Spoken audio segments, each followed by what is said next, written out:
Hello folks. How is everybody's Sunday going? Hope you're all doing well.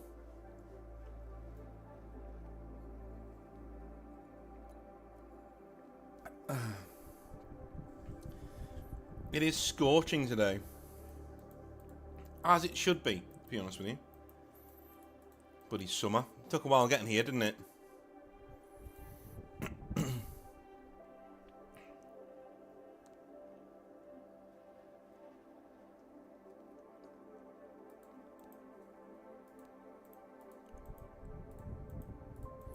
Everybody doing good? Why are you repainting 8,000 points of Death Watch? Why? Easy repainters, Iron Hands. I hope you're not repainting those Death Watch because Games Workshop just decided they're not in the game anymore. Just play a different game, dude. Don't ruin your own models because of what, you know what I mean? I really hope you're not... Damned Legion. I really hope you're not changing that Death Watch army simply because of what Games Workshop have said. Don't do that. Just play one-page rules or something. Bollocks to them. Don't do it. Don't change. Yeah, exactly. Sean said the right thing. A corporation shouldn't dictate whether you destroy your own work or not by stripping and repainting them. Exactly. He said, I wouldn't even bother. Just play them as a different chapter on the table. Yep. Yep. Exactly. Exactly.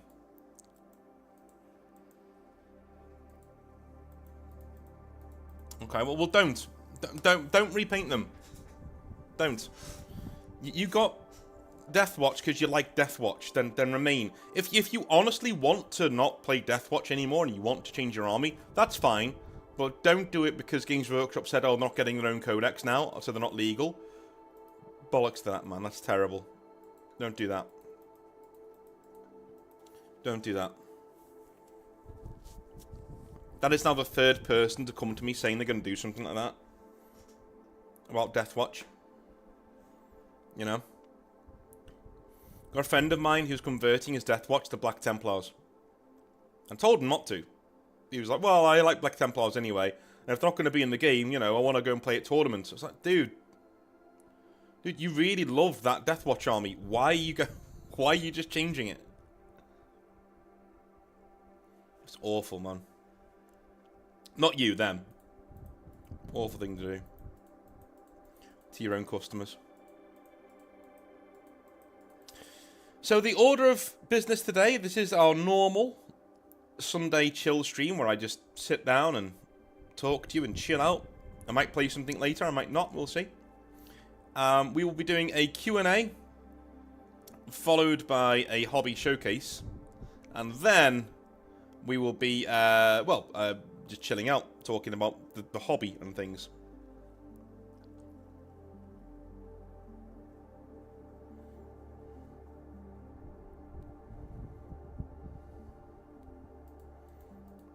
Yeah. I don't think we're really talking about Damned Legion anymore on this, but in a wider point. So don't feel too targeted, Damned Legion. We're not talking about you, really. Yeah, that's a really good thing, Arthur Dane. That's a really good thing to say, yeah. Never change your models depending on transient rules. Dude, people do this all the time, and it's what kills the entire thing for me. They're like, oh, well, my army isn't quite the meta right now, so I'm going to sell it on eBay. And then use that money to buy grey plastic, you know, or a really old army of the current meta, and then just play that. And then when I'm done with that, I'll sell that. It's like, dude, I mean, you and I are not in this hobby for the same things. I mean, I would actually say you're not even doing the hobby at that point. If you're the kind of person who, you know, sells entire armies simply because they're not the current meta, and then you buy another army that's, you know, painted with gunk, but it's still technically the right models, and you play a meta list there until that goes out of fashion, rinse and repeat. Yeah, you're not doing the hobby. I very rarely say that, you know, because it's quite a controversial thing to say to somebody. But literally, if you do that kind of thing, you're not doing Warhammer 40,000. I don't know what it is you think you're doing, but it's not Warhammer, right? You're not painting You're not building. And you're not even gaming. Not really. Not really. You've got a meta list and you're playing with that, but you're not playing the game. That's not the spirit the game is meant to be played in, right? So you're doing none of the three things that constitute doing Warhammer as a hobby. So, yeah, you're not a Warhammer hobbyist. In that way. Again, that's not aimed at you, Damned Legion. That's, you know, somebody who buys armies online and just changes them all the time. Scum Goblin says, "Hi North, painting my 2,000 point tank bully grin guard army. Good lad. Your models are in the showcase today, or at least one of them is, I think. Hi Corrigan. How's it going, dude?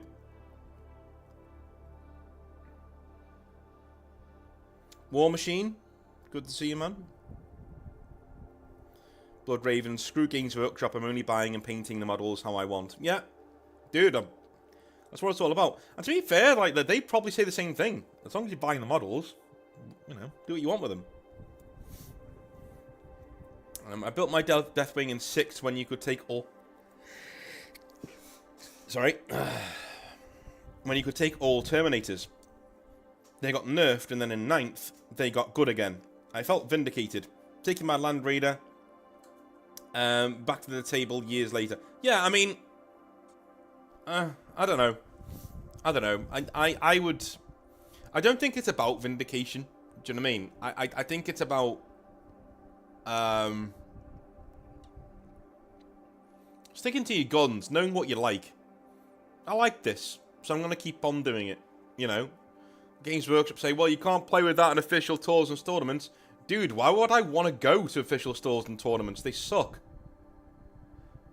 And the people, most of the people in them suck. So why would I want to go? Like, you know. When I say official tournaments, I mean the ones where, you know, you have actual Games Workshop staff walking around. Those suck. I've heard it on good authority. Those events suck. Hey, Grotz. I think one of your models is in the showcase as well. Sean says, I'm painting my old world dwarfs today. Oh, there is a model. Yeah, I think, Sean, your model is today as well. I think we'll be seeing that. I think it's a front runner for model of the day. Wait till you see that, folks. It's really, really good. Really good stuff.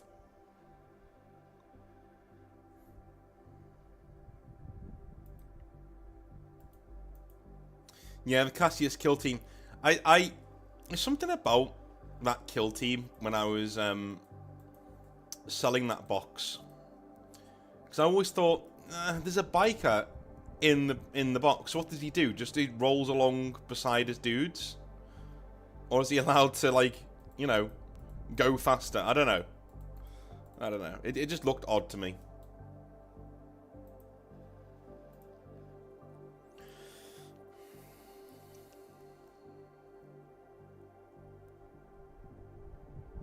Well, yeah.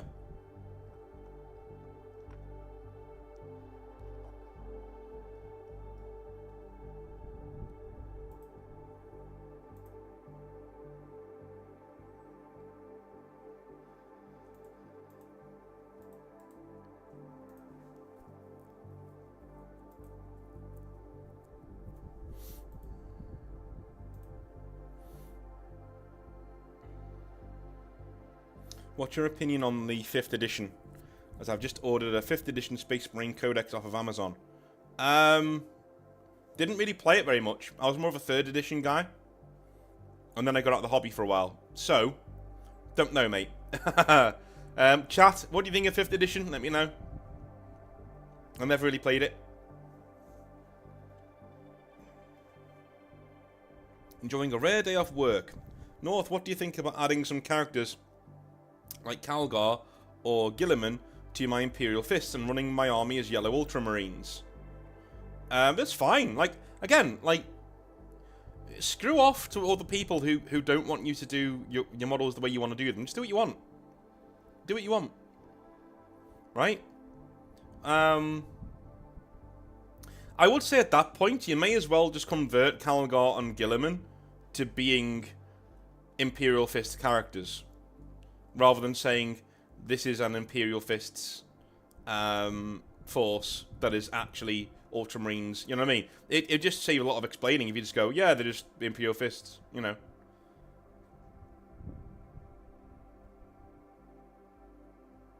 Ironically, I think that Lionel Johnson works better as an Imperial Fist character model with the shield and the sword. You know? Well, that's just me. Have you seen the new Skaven models? I have. Very nice, but it's a shame they're in the Skaven Tide box set that no one wants to buy. But number one, Age of Sigmar doesn't sell very well. Ever. And number two, Games Workshop kind of did the fear of missing out thing so hard that people just assumed they wouldn't get the box and so didn't bother buying it. So, they're nice models, just nobody's going to buy them. You know? I don't think there'd be an issue with if they brought out models and they said, look, we're Games Workshop, here we are, here's the new Skaven. They're going to be in this Skaven Tide box set. And if you get them from the Skaven Tide box set, you get like a huge discount on them. Because, you know, we're on shift these boxes. But they're also out on their own in smaller boxes. So you can buy them individually if you want. But you're paying markup for that. Do you know what I mean? Like 35 quid a box. Whereas if you get this box for 150, you're getting all of that stuff. That's actually worth, you know, 200, 300 bucks, you know, in there. You know. No, the ones revealed yesterday. Let's have a look. New Skaven. Let's have a look.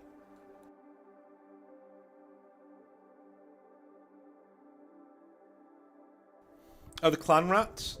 Okay.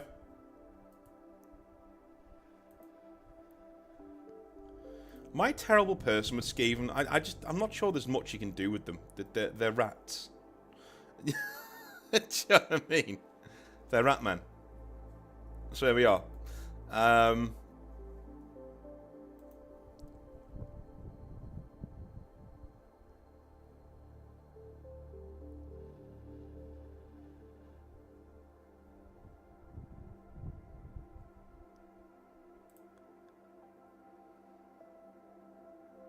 Yeah, those look pretty cool.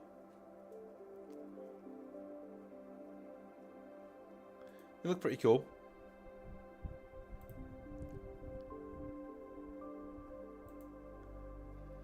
I have a better one for you, and it's 3D printed. Want to see it? I have a better version of a Skaven monster, and it's 3D printed. There you go.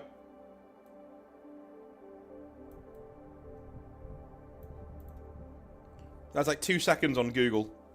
New Skaven, and that came up, and I was like, whoa, that looks cool. Unless it's Forge World or something. I don't know. It looks 3D printed to me. This doesn't look like a Forge World model.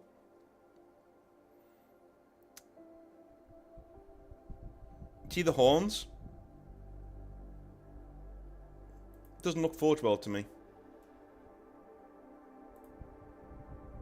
Anyway.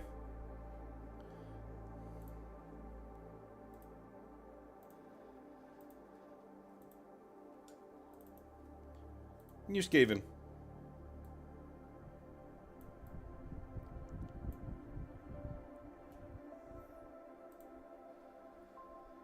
I mean, yeah.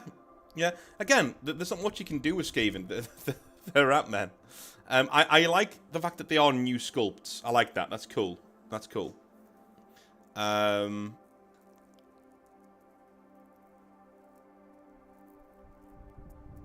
know, other people are getting new things. It just shouldn't have taken this long to do this.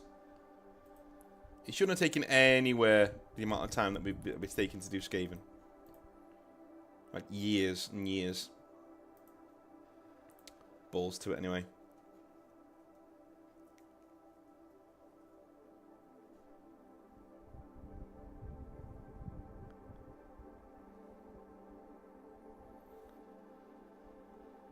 Yeah. Leon said that's the old Forge World model. Well, fair enough, fair enough.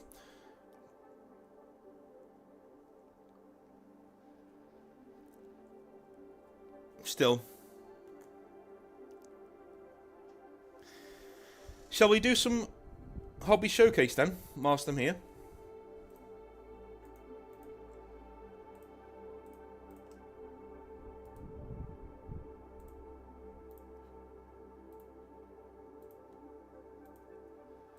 Let's do some hobby showcasing.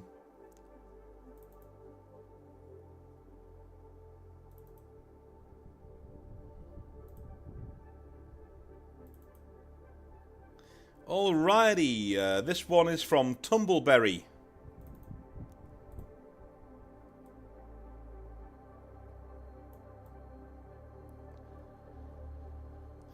Somebody said, and I completely agree, that I love the fact that this guy is going to kill you with his hammer.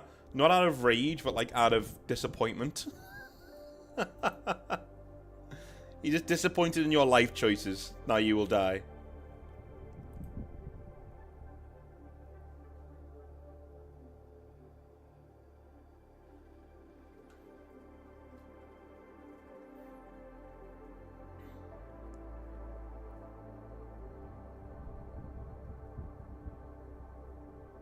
Nice, Zach. Nice.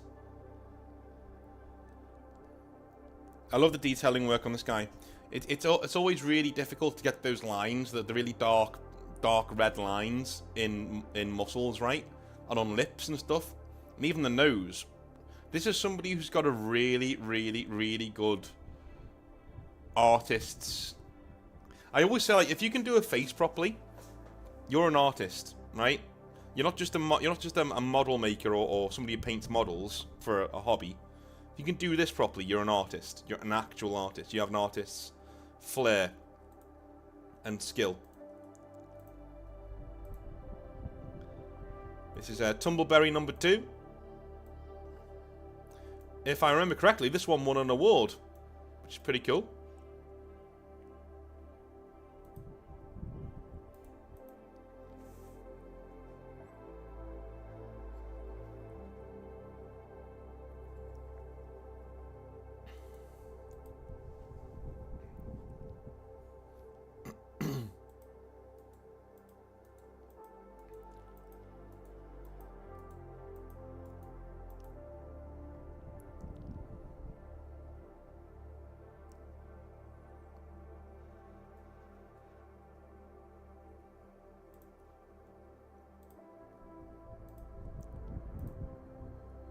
Next, we have Sicarian. Demon Prince. Very good looking Demon Prince as well. Bit out of focus, but that sword looks badass, man. I really like that sword.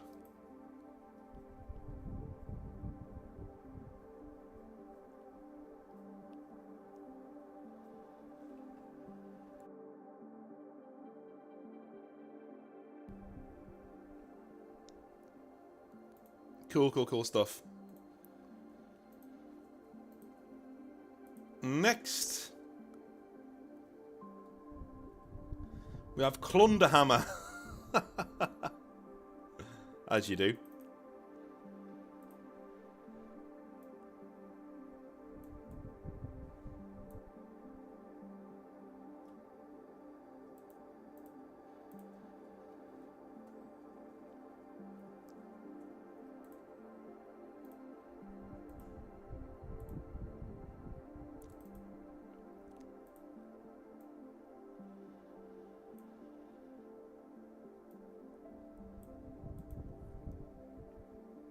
There is something about Space Marines wielding swords with robes.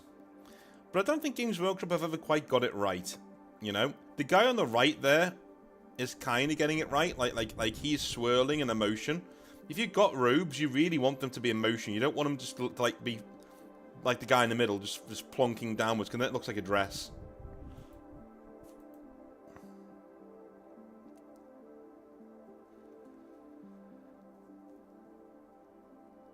Really well painted models, though. Lovely models.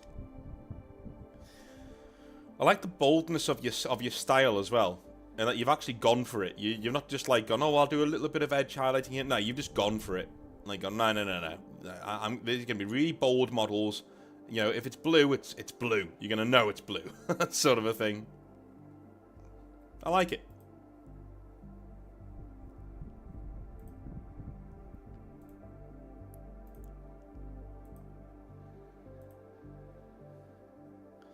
Grots. If you're in chat, my friend.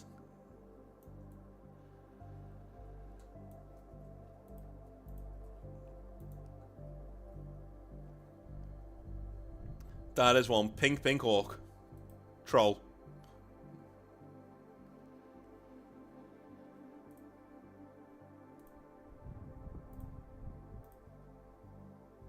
The Discord is free, and it is in the chat now, if you want to join. So the Discord, basically, it gets up... A new link gets generated every day, essentially. And we throw it onto every video we do. Sometimes, though, I forget. That's my bad. But yeah, a new one gets generated every day. That's today's.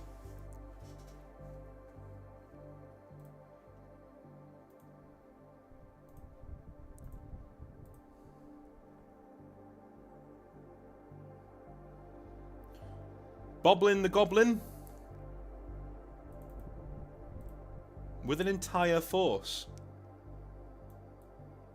of Emperor's children.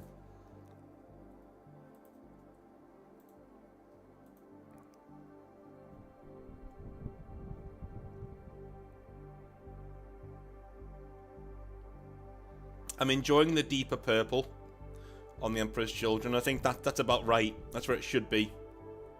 Nice deep purple. Absolutely. Thorgrim was like the first 40k book I finished when I was younger. Couldn't put it down.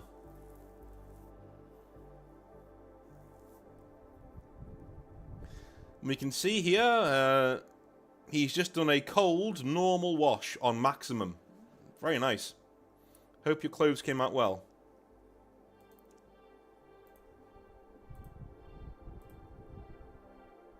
Tiddles.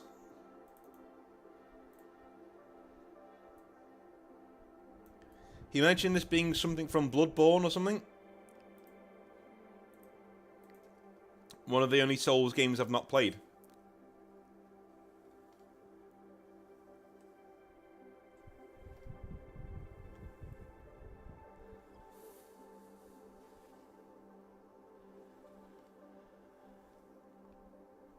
Dude looks in pain.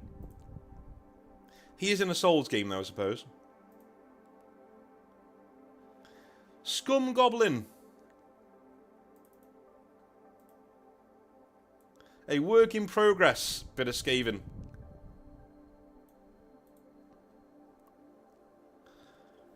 Dude, that warp stone just looks so cool, man. Such a good job with that.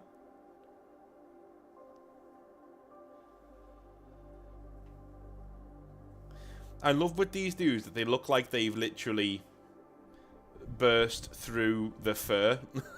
Do you know what I mean?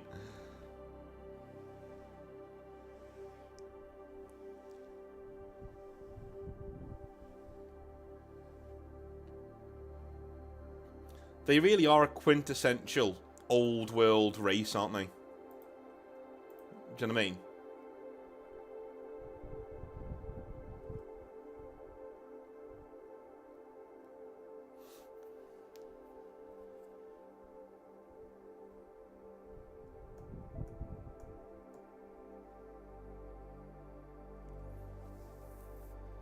Owen, yeah, man. Okay, yeah. I'll get to it.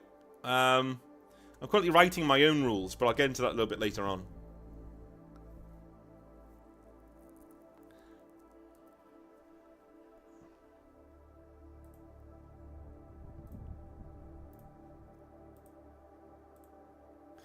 Snake Pliss. I think it stands for Snake Plissken, right? Anyway. Here is his Dark Angel.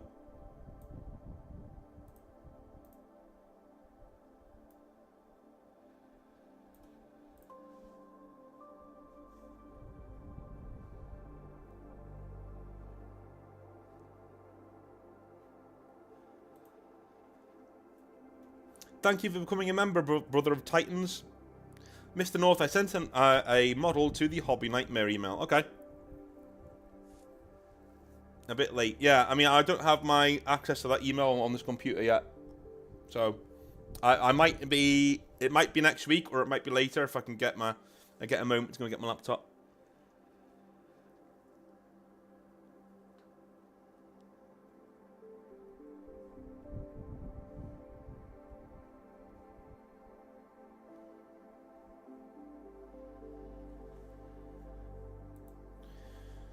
Alrighty. Next, we have... I wanted to look over this one again. Slave to the Parasites and his Mortarion. Probably one of the top 3 models, I'd say, we've ever been sent in. It's always worth looking at.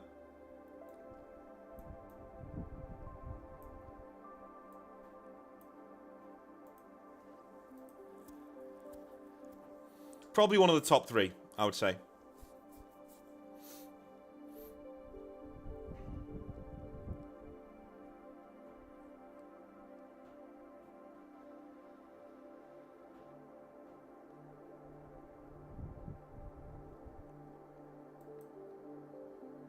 Alright.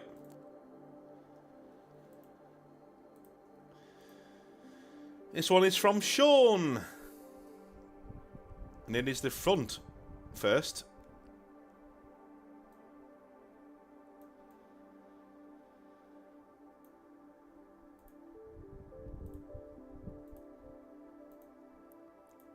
And the back.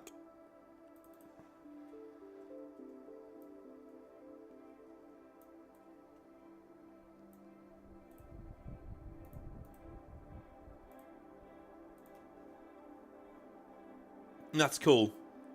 Probably model of the day, I'm going to say. Probably model of the day.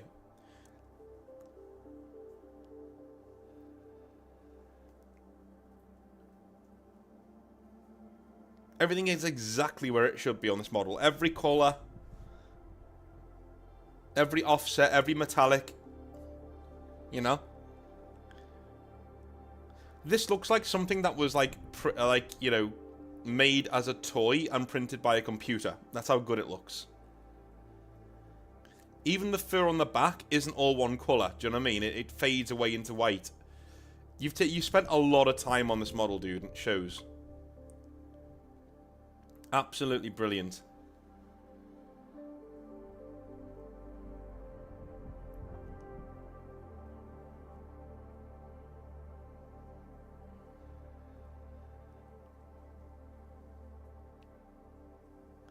It's a model of the day? I would say so.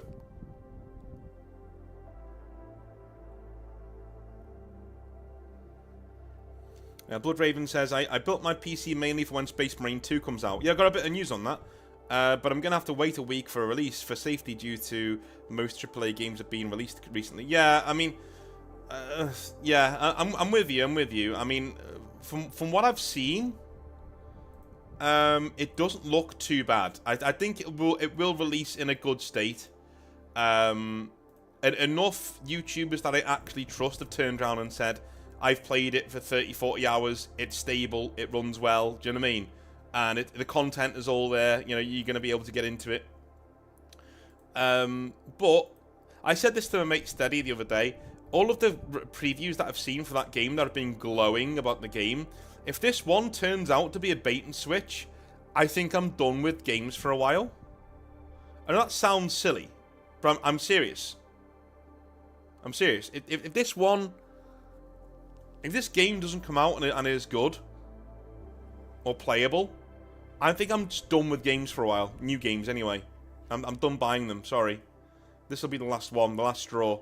Because the amount of previews that I've seen have been really, really, really good. Like, really good. And by trusted YouTubers as well, who wouldn't bullshit, you know, that they would call it out if things were going wrong. So, I'm cautiously optimistic. I would say just get it, Blood Raven. I would be cautiously optimistic with this one. I'd be very surprised if it came out and it was a dud.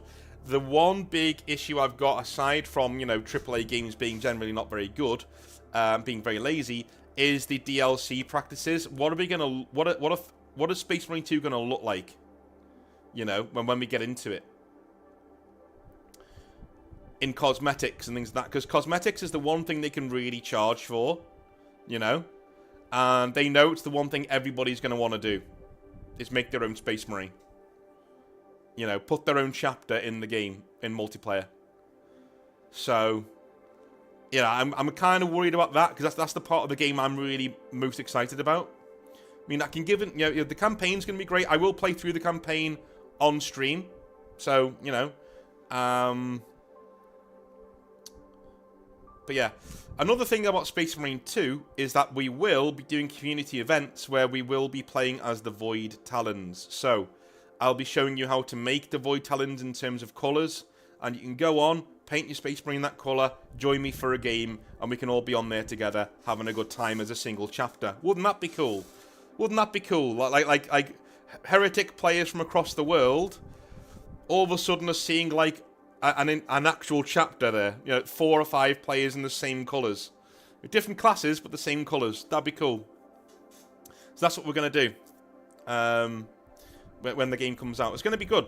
I think it might be channel defining when we get there, because I'll be doing the entire game as a playthrough on my other channel, like the entire campaign, and we'll be doing multiplayer on streams throughout the week, probably. You know, because every time I play it, I will stream it. So, there we go.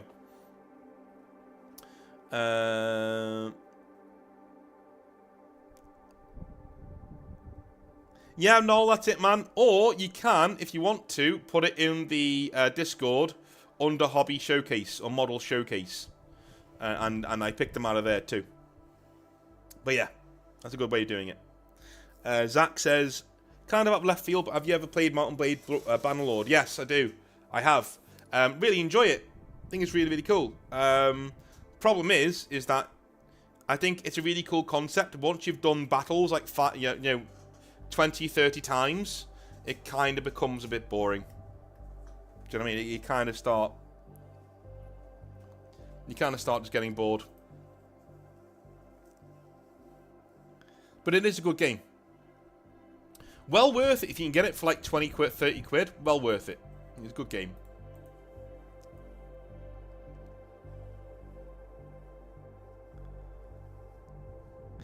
I don't know why people would expect Mass Effect 40k, because it's not an RPG. Do you know what I mean, Wendell? It's literally not an RPG. Like, Space Marine 2 is not an RPG. Do not go into Space Marine 2 expecting Mass Effect. That's not what it is. You know, I think it's kind of obvious that's not what it is, but, like, you know, there's no choices, there's no nothing like that. It's just going to be, you're a Space Marine, kill shit, go. You know, now that's great. That's what I want from 40k.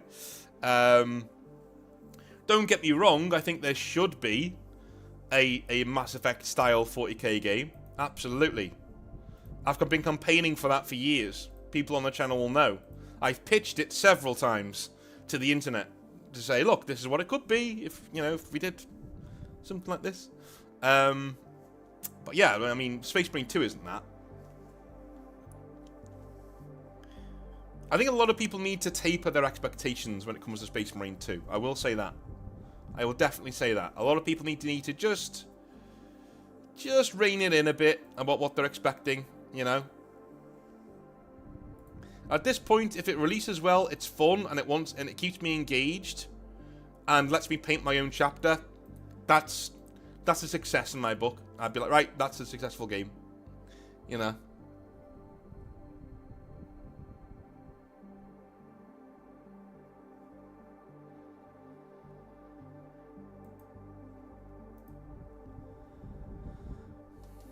That's where I am with it anyway. But that's what we will do. When it releases, we will play it together. We will get on and we will have... I will be playing through the entire thing. So all of the campaign. And we'll be doing multiplayer together. So... I've seen some people lamenting that the campaign is only 12 to 15 hours. I'd rather that than Arse Creed Valhalla that waste my life. Yeah, me too.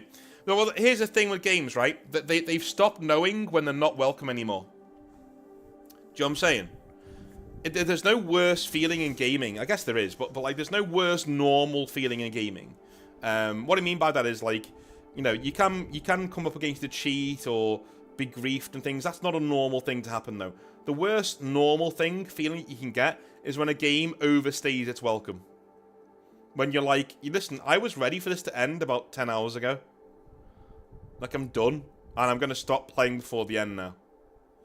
You know. So, campaign, as long as it's over, like, 10 hours, a campaign length, that's good for me. 10 to 20 is good for me. I'm fine. That's great. You know. 10 to 20 is more than enough. That's 4 or 5 long game sessions. I'm happy with that. That'll do me.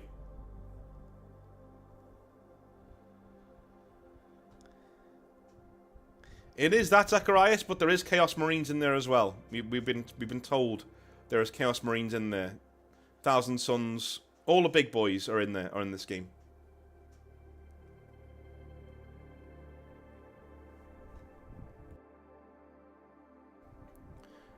Like, Assassin's Creed is the poster boy of games that are just too long and that overstay their welcome. Like, every single one of them. Even Origins, and I really liked Origins, but it still really overstayed its welcome.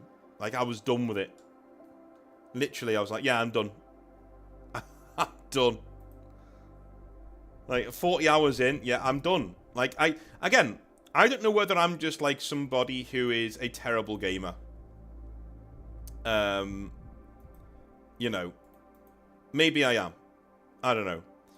But in terms of gaming, if a game is over 20 hours, it'd best be an amazing experience for me. You know, I'm talking a finished Cyberpunk 2077 like it is now. That game, yeah, okay, 30, 40, 50 hours, not a problem. I'll dedicate some time to that, right? You know? Witcher 3, yeah, 30, 40, 50 hours, no problem. I'll dedicate some time to that. But if your game's not at that quality, it should not be 30, 40, 50 hours long. Sorry. Like, no. You haven't earned that much of my time. I work. I know it sounds really, really harsh, but it's true. You know, as a working person, if a game takes 30 to 50 hours of your time, it'd best be good. It'd best arrest you and keep you there. I'm not like that with most games.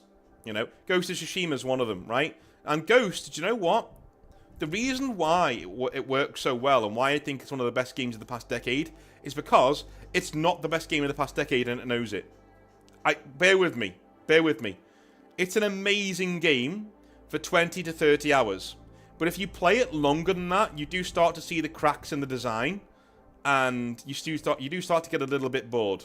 I know, because I've done it. Voluntarily, because I loved it so much. But again, for a game to last 20 to 30 hours, Sucker Punch were clever enough to say, listen, we've said what we needed to say, we've told our story, let's get the fuck out of Dodge. Let's end the story on a really high, tragic note that makes you want to know more, and then we leave it and we're done. 25 to 30 hours, we're done. And you've done a lot of content in that 25 to 30 hours. Perfect. Mwah. Good. Fine. Assassin's Creed, on the other hand, does not respect your time. And that's why I don't like most modern games that are open world. They don't respect your time. They seem to think that your job is playing their video games, and it isn't. It's their job to entertain me and keep me entertained through this long process of playing the game. If you can't do that, your game shouldn't be that long. Just is what it is. To be honest, all I want from Space Marine 2 is a Halo Reach style armor system. That'll be cool. Howdy North, hope your day is going well. It is, my friend. Thank you very much. Just played 2 Spearhead games. Won 1, lost 1. Had a lot of fun. Good. Good.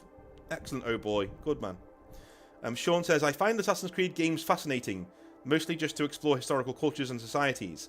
Okay. Right. Okay. Assassin's Creed and history. We're going down that rabbit hole, are we? Alright. What Assassin's Creed gets right is the look of certain areas within their world. Ancient Greece, Egypt, you know. Yeah, they get that right. Everything else is wrong. Like, literally everything else is wrong. Especially with Odyssey, 'cause that's the one I know most about, ancient Greece, right? Everything is wrong. Literally everything is wrong. Do not play Assassin's Creed and think, yeah, you know what, I know a little bit more about history now. No. No, you probably know less. You probably know less because you're coming to the wrong conclusions. Because the game, not your fault, the game has shown you a world and it's very enrapturing and yeah, but you're not being shown history as what it is. You're being shown it as, you know, again. This is why, it's the same thing with Gladiator. Gladiator's an amazing movie and it got me into ancient history and basically put me on my career path, to be honest with you. But all Gladiator was, when it came out, was set dressing. And Ridley Scott said this before. That's all it was. It's set dressing. It's literally, we wanted the world to be authentic. We didn't need the history to be authentic. We wanted it to look like Rome at the height of its power in 150 AD. You know? This isn't like Julius Caesar's Rome, where it's mostly, you know, marble, some of it, yes, covered in shit, and timber-framed buildings and things. No. This is like marble, you know, Imperial Rome. And that's what they wanted to do, and they did. They made that. The story's bonkers and nonsense, but, you know, that's not what they were going for. Braveheart. Well, Braveheart's one of those where none of it was... Braveheart was one of those movies where nothing made sense. You know, you have characters wearing modern-day boots, walking around. It's nonsense. But, you know, you go. That's the one. Yeah, oh boy. Yeah, that's a good point. Yeah, it gets you in the mood to research the history yourself. If a game does that, it served its purpose, in my opinion. Yeah. Yeah. As a mindless chill out, you can't, yeah. I will say that the new Gladiator does not look very good. They didn't need to do a sequel, and it comes across that way too. You know, it really does look gaudy and terrible. Waterloo is OG. Yes. Yeah, if you want to know what a movie looks like, where they literally say, we want to do this in the most accurate way possible, to the point that we're injuring our own staff, Waterloo, go and watch it. Go and watch it. Absolutely sensational. Yeah, we covered Gladiator 2. It's going to be nonsense. Absolute nonsense. You know, we've gone from having Hans Zimmer and a sweeping orchestral scores to having rap music over our Rome. So, there you go. The modern world, ladies and gentlemen.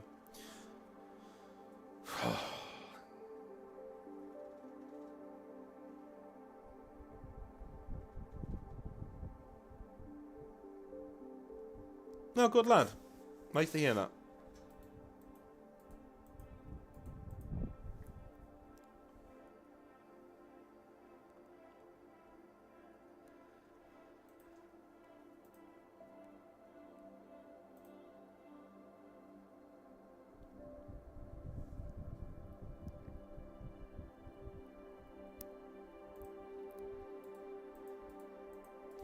If Space Marine 2 holds up or excels the expectations, I'm getting it. I just hope that the AI actually kills the Tyranids instead of just the player doing all of the work. Yeah, that's kind of... I will say this, as an aside to what you just said there. Dragon Age is done. Like, Veilguard's over now. You know, BioWare came out the other day and said you can only control one character. Your character, and that's it. The other companions just sort of stand around and don't do anything. That's it. Yeah, it's done. It's done. That's over. That's over. What, they don't trust you to have a fucking brain? Really? Yeah, that's over. It's finished. You know, from what we've already seen of it and how Joss Whedon-esque it is. Ugh, you know, and all of the quippy one-liners that everybody has to do every five seconds. It just makes my skin crawl. Millennials are the fucking worst, dude, and I am one. I am one. But there's a millennial snark. Do you know what I'm saying? Don't know if you know what I mean by that when I say millennial snark. You know? Whenever a millennial writes dialogue, it's always snarky. And it's always, you know, sarcastic. And it's always that. Oh, yeah, I bet. You know, that kind of thing. It's always that. And it just crawls under your skin. It's horrible. It's just a bunch of cynical assholes. Every single thing millennials write is full of cynical assholes who aren't nice people, who aren't good people. You know? I don't know. We're never going to get movies like Conan again. And, you know, honest-to-God movies that actually have good dialogue in them. We're never going to get that ever again. I think we're done now.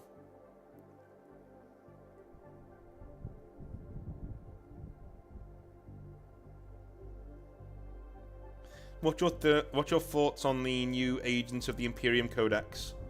I've said it before. Don't like it. Don't like it. Mainly for the fact that it's not a codex, it's a supplement that they're selling as a codex. It's a very small supplement that gives you rules that are already in several other codexes as part of its codex. So the Sisters of Battle are in there, Grey Knights are in there, right? And they shouldn't be, right? They should have their own codexes and they should stay in their own codexes. Now there should be a little aside in the Imperial Agents book that says, oh, by the way, you can take Grey Knights and Sisters of Battle if you want, and Death Watch, by the way, if you want. But they also have their own codexes, so if you want to do them properly, we recommend going and get that codex as well, right? That's fine. Wouldn't mind that. As long as, for the rest of the codex, they bring out things like, you know, PDF forces, you know, planetary defense forces, Imperial Inquisitorial henchmen, Adeptus Arbites, right? Imperial Navy personnel. People like that. They should all be in this book. Imperial agents. You know? Sanctioned psychers. They should be in this. Absolutely. Guard regiments specifically raised by Inquisitors to serve them. They should be in this. With their own rules and models. That's what Imperial Agents should be. And, of course, your assassins. And assassins should have squads too. You should be able to get, like, you know, Officio Assassinorum agents or acolytes as a unit. Led by an assassin. So they're all training underneath an assassin. Do you know what I mean? That should all be in this codex. That's what it should be about. Right? It's just lazy. It's a lazy dial-in. That's all it is. It's a lazy, just dial it in. Phone it in. I thought it was Gen Zers were the cringe ones. No, I mean, I'll be honest with you. Everybody after Millennials is pretty cringe. But it started with Millennials. This Joss Whedon, you know, quippy, sarcastic, Avengers-style dialogue. Ugh. And, yeah, it started with them.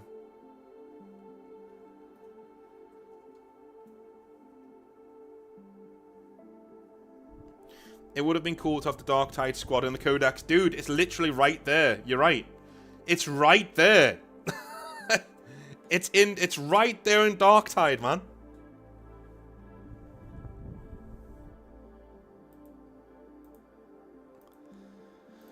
Deary me.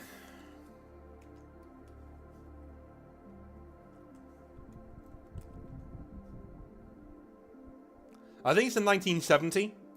The 1970 film.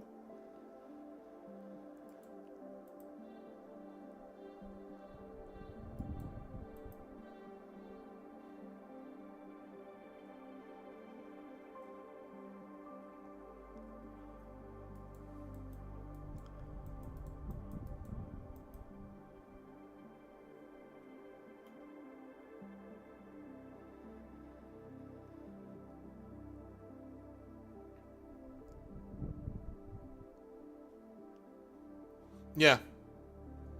Yeah. So yeah. I think it's 1970, 1970s, I think.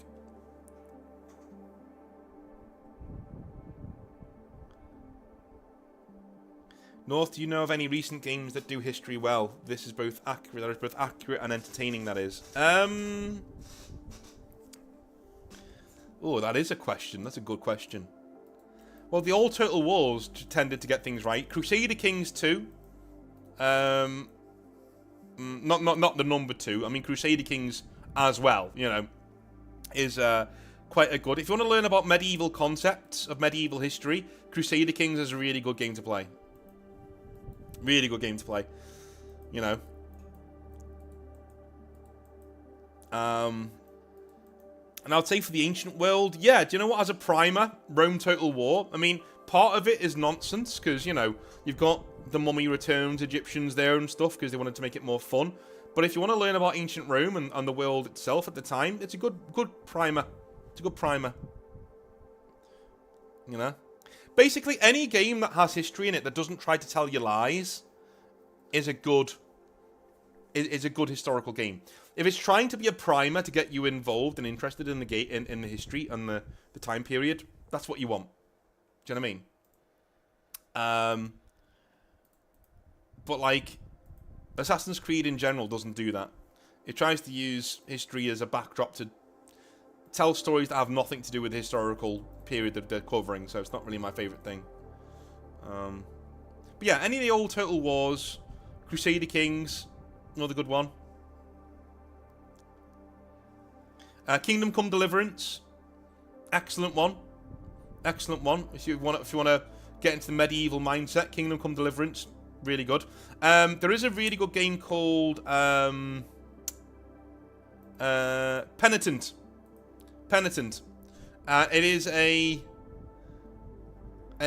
point-and-click adventure game where you're taking a man through medieval Germany, and it's about his trials and tribulations around this town, and every decision you make can come back and have dire consequences later on for people. It's such a beautiful game as well. It looks like it's written on parchment with like a calligraphic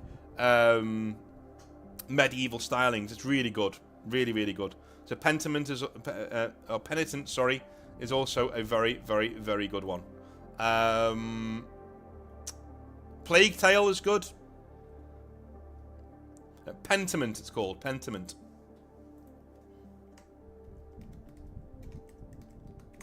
Pentiment. Kingdom Come Deliverance, yeah, that's already come up. Yeah, I've talked about that.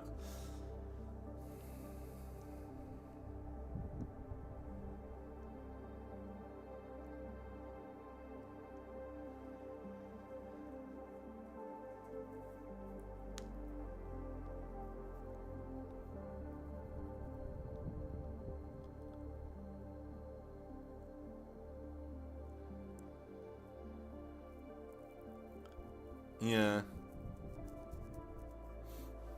But those are my recommendations anyway.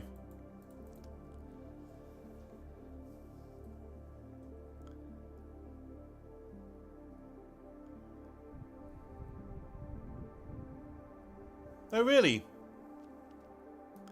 The Russian Badger.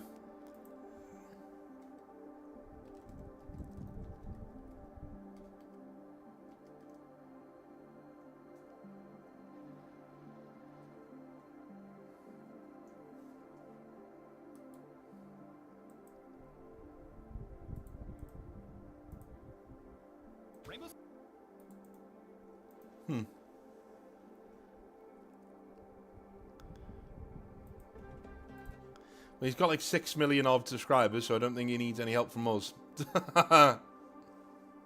Watching newest army, North. I haven't had one in a long time, man. I've had thoughts about armies. Eldar and Imperial Knights, for instance. But I've just not had time to paint. So I need to get the Void Talons finished first before I do anything else.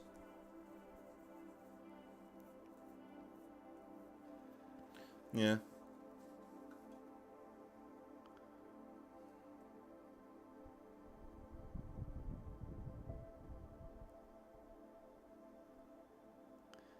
Getting an airbrush and spray booth. Cool, cool. Save you a lot of time. It'll save you a lot of time.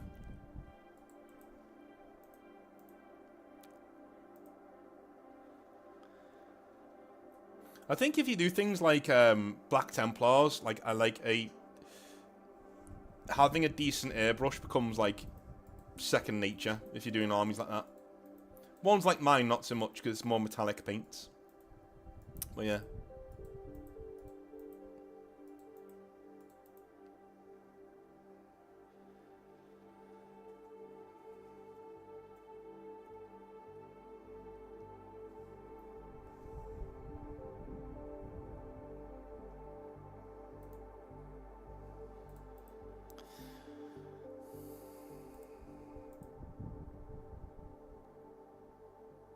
If any of you are interested in me doing video games, from what we were talking about just then, here is a new channel.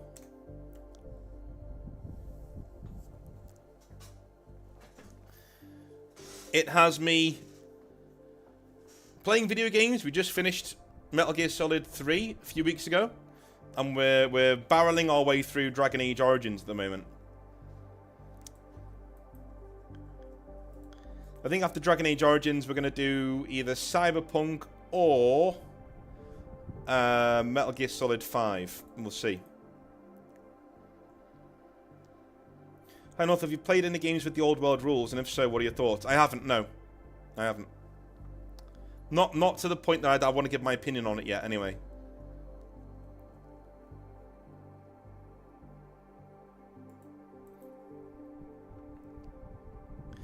So right now, we have, or at least I have, a book being published at the end of the month. So the 30th it comes out. I've been told the store page isn't up yet, but it will be towards the release. So around about, maybe I think it's next week it goes up. But yeah, it's Revenant. So a feudal punk, sci-fi, dystopian, post-apocalyptic setting with knights and demons and monsters and stuff in a fallen sci-fi world. Basically, if you like Kenshi and you like 40k, you'll like Revenant. It is a role-playing game and it is coming out on the 30th of October. Sorry, the 30th of August. The 30th of this month on Amazon. So it'll be there for you to purchase. But now that's done, I've moved on to the next project, and that is a project called Oathbound, and that is a dark fantasy role-playing game. But the main selling point of it is that yes, it's very brutal, but the main crux of it is you are running a mercenary company. So you are not just one party in this really Germanic, down-to-earth, gritty, dark fantasy world. You are actually playing an entire group of mercenaries. You're a group of mercs, and let's say you've got 5 people at your table, 5 players. Well, each of those 5 players will create 5 characters that are a part of this, you know, mercenary band's upper command cadre, right? That's where they are. And in each session, you go out and you do a mission for the mercenary band. It can be something like, you know, slaying a dragon, you know, burning down a town or whatever it is you're doing. And you will select one of your roster of 5 to go out on that mission, right? And every single time you go out, you come back with more money, with more booty, of both kinds, of course.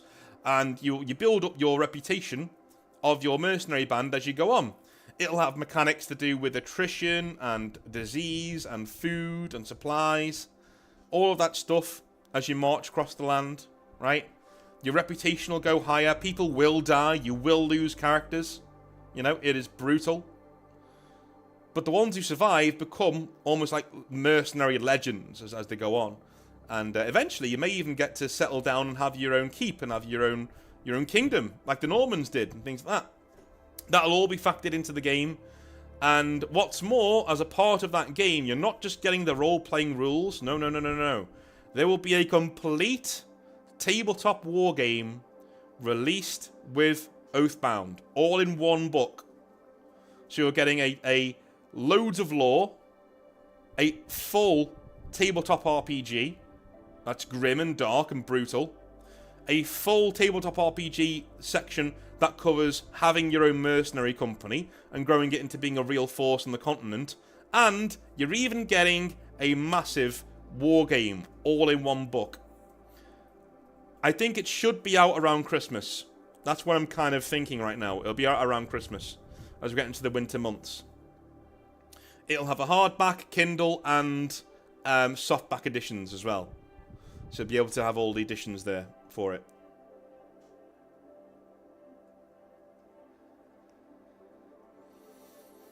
Yeah, I mean, right now, the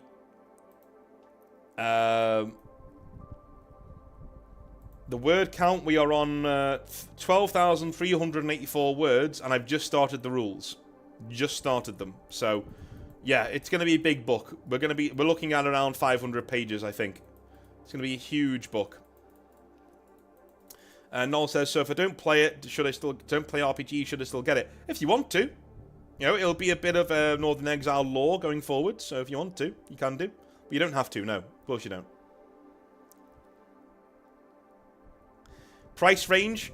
So Revenant is $5.99. The one that's coming out on the 30th. Revenant is $5.99, and it's 127 pages, there or thereabouts. The new one, I'm thinking around maybe $14.99. $14.99. Because that will be a massive book. It's going to be huge. So I'm thinking of it'll be nice and cheap. It'll be around 15 quid. $14.99. And it'll be, yeah, available towards Christmas. And it'll be a huge tome as well.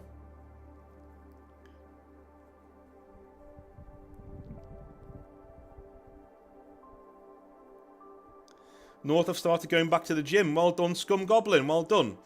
I was going to go to the gym today, but I got really, really, really busy. And I was kind of hungover this morning, so I didn't go. But I will be going tomorrow and all throughout next week as well.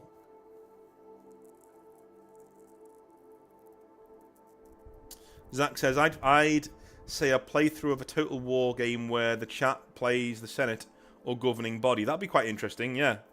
That'd be interesting. Yeah. Ed with the 5, thank you very much, my friend. Thank you very much. Talking of RPGs, I've been playing Rogue Trader. I feel like I'm missing a lot while playing it, so I'm not sure how I feel about the game. Also, are you my daddy? If I am, I'm not a very good one, taking all this money off of you. Terrible. But no, in terms of Rogue Trader, I get what you mean. I get what you mean. Yeah. Yeah. I understand. When I was playing Rogue Trader, I always also got the feeling of... And I know the setting. I was thinking, am I missing something here? Have I not done something? You know? I think with Rogue Trader, though, as a game, you just sort of got to relax and go with it. You know? Just relax and go with it. And you'll be fine. I'm thinking about doing a new playthrough on it as well. But I'm thinking I might save it for the channel, but I'm not sure. I'm not sure. Well, cheers, Noel. You don't have to, mate. You don't have to. Yeah. But if you want something in your hands that I've written... well, there you go. Richard Seaton says, Oathbound sounds like the old Ian Livingstone fighting fantasy books. Ah! But with more individuality, I'm in. Thank you for saying that. Thank you for saying that. That's really lit a fire under me, that. Because that's exactly what I was going for. That is exactly what I was going for. Old school, Games Workshop, you know, fighting fantasy. Yeah, that's what I was going for. You will still get to be a party and go on, you know, RPG adventures like you do in D&D. Because at the end of the day, your elite mercs are still going out there to do missions, right? So, you know. They did do that, yeah. Sean says, I can't get past the mental block of walking into the gym, but I've taken up hiking this year, and so far, I'm 3 stone down. Well done to you, my friend. Well done to you. Well done. That's good. Good stuff. So I can give you actually a sneak preview of what a session would look like. Alright? Of the new game. Let me just,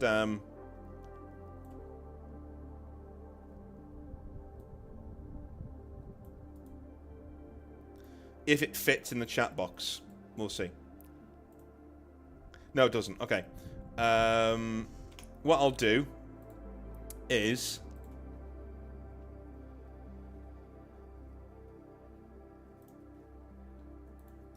Yeah, you know what? I'll do window capture. That'll work.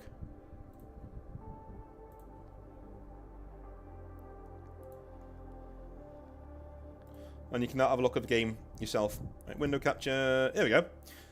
That works. Hey. So this is the game. I'm in the process of writing it, of course. So you know it's not finished. But in terms of what the game is, okay, this is how a session of Oathbound will play out. All right, this is how it plays out. So number one, you get together as a party, as a group of players, and you're setting the scene. So, where is your mercenary band camped? What is the mood of the camp? What have the players' roster characters been up to between sessions? Your roster is your group of 5 characters that you created yourself, remember? Right? Cool. So your lore master, who is your GM, will take you through that. They'll say, okay, this is where you're camped, this is what's going on, here's what's in the local area, blah, blah, blah. Number 2, scouting for work. So, the roster characters head out, the ones that you've selected to head out, to secure work for the band. They treat with local lords and barons, travel to inns, and generally see what kind of opportunities are out there. This should be role-played and is a terrific and natural way for the lore master, the dungeon master, to generate hooks for their players. A reason to go out on an adventure. Usually money and booty, of both kinds. When this is done, the players then return to camp. Right? That's the start of the session. You've gone out and done that. Number 3, preparing for the task. The players now select who will be doing what with the jobs at hand. They will send squads and units to guard merchant caravans, give the local inn some lads to watch the door. Any busy work the band has been asked to do, the party will now set up. Whatever main mission has been selected for the band by the commanders, the players now choose a single character from their roster to head out and tackle that most important quest or task. Number 4, the main quest of this session plays out. Whether it's a dungeon delve, an assassination, a robbery, whatever it is, it happens here. This should look like a normal session from a role-playing point of view. Vague, I know, but it's the best way to describe it. With a party of warriors heading out on an adventure for fame and fortune. Number 5, the survivors return to camp and role-play their downtime and the fallout of the events of the main mission. And number 6, inventory is taken by the lore master and he relays, through some simple roles explained later, how the mercenary band fared in the absence of the party. Warriors are paid, they eat their share, and begin their downtime as we close the session out. So every session, essentially, plays out just like that. That's how it plays out. Every session plays out that way. And that's where we are with it. But it's a really cool world that I'm really enjoying writing at the moment. It's really, really cool. And, yeah. I'm really enjoying it. And I can't wait to finish it so I can get it out there. But it's going to be huge. When it's done, it's going to be absolutely massive.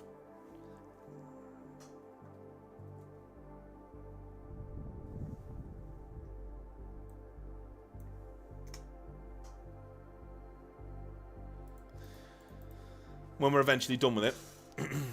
Yeah, but that new one will be closer to £20 than others. Because also, what you have to remember, for this one, Revenant has art in it, which I'm very proud of. Because we got independent artists to supply art for it. Who were paid, by the way. I paid them. And then Oathbound will have Dark Souls-esque art throughout it. It's going to cost me upwards of like £500, £600 to get all this art done. There'll be about 15 to 20 pieces of really high quality art in the book. So, yeah. And maybe a short story or two. We'll see. We'll see. But, yeah. It'll be out towards the end of the year. I'm thinking kind of around Christmas. Or the run-up to Christmas. I'm aiming for the run-up to Christmas anyway. Will it be on Amazon? Yes, it will. Yes, it will. Both the hardback, softback, and the Kindle versions will all be on Amazon. Available on Amazon. Yeah, I'm not sure what we're going to do after that. I've not really got any more projects planned. I think around the Umbral Reach stuff that I was talking about the other week, I think that will come in around when Space Marine 2 comes out next month. We'll all start talking. I think we'll use these streams like a brainstorming session where we can get together and talk about Warhammer 40k lore and what we want to bring to the Umbral Reach, which is going to be the Northern Exile unofficial 40k setting, part of 40k. Badster says, can you not AI generate the art? I don't want to. I don't want to. I want real artists to draw and paint real stuff that goes in the book. Just like the old stuff. Do you know what I mean?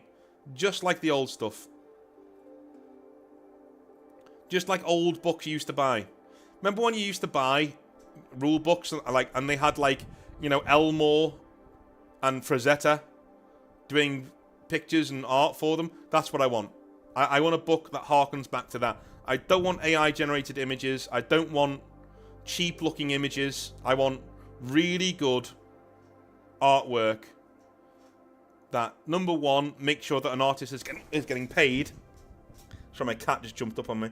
Number one, make sure that an artist is being paid, which is important, you know. And number two, it's something that's made just for me in the game, right? It's literally just for me. So you're not going to find that piece of art anywhere else. And there's something about having something done by a human. Do you know what I'm saying? That another person, another nerd, worked really hard on a piece of art that's now in my book. And that's the only place it is. It's in my book. And I get to forge relationships with these people. And actually talk to them. And when I do another game down the road, they'll be like, hey, North, do you need an artist? And I'll be like, yeah, sure, man. You know? Maybe even one day, dream of dreams, I start my own studio where we release games, you know, as a team. So we have a team of rules writers, a team of lore writers, artists. And me getting in touch with these people and knowing them and getting involved with them means I'm networking too. I'm getting my contacts there, so when a day comes, I'm like, hey, do you want a full-time job? I can do that, right? That's probably never going to happen. But right now, I am a studio of one. Northern Exile is a studio of one. It's me. But eventually, Northern Exile will hopefully be a gaming studio, an RPG gaming studio of more than me. And there'll be other people there doing commissioned work and stuff. And of course, they will all get a credit in the book too. The only person who did artwork for Revenant didn't want to be in the book because he's already working for another company, which is fine. But the ones who are in Oathbound will be in the book with their credits and their contact information and all that. It's all going to be done right. And I would rather lose money on Oathbound, but do it right and have it be a product that is absolutely stellar, that somebody picks it up and goes, wow, this is great. And then like, what, one guy did this? One guy wrote this? Like, yeah, one guy did write that. Right? I didn't paint all of the pictures in it, but one guy did write that. You know? And so it stands the test of time. It's there forever. It's a book that I put into the world. You know? It's a book that I put into the world. Last thing on Oathbound. Last thing, we will have models. Right now, I think we're looking towards using a Song of Ice and Fire models. Because at the end of the day, they don't care about... As long as I'm not like, you know, changing them and saying, oh, this is... You know, as long as I'm not selling them, you know what I mean? In our rulebook, I will say, hey, if you want knights that look like these knights that are in our lore here, go and buy them from, you know, from the people who do A Song of Ice and Fire and things like that. That would be, you know, I think that would be fine. From the emails I've exchanged with them, that would be okay. Do you know what I mean? They've all said that'd be fine. As long as I'm not selling the models and saying, hey, you know, this is mine. You know, no. But if I direct them to say, hey, you can use those models in my game, they'd be fine with that. They'd be fine with that.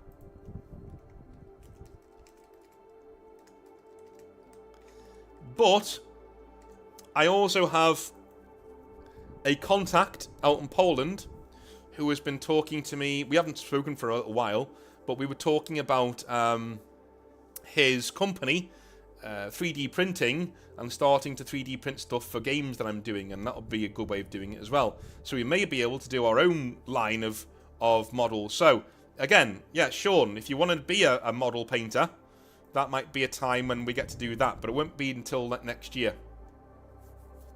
Will you be selling STL files? No, because I don't know how to. I may allow other people to, if they want to license it. But they'd have to pay me. But yeah, we may do. If I get a company that comes along and wants to do it, then fine. I wouldn't mind that.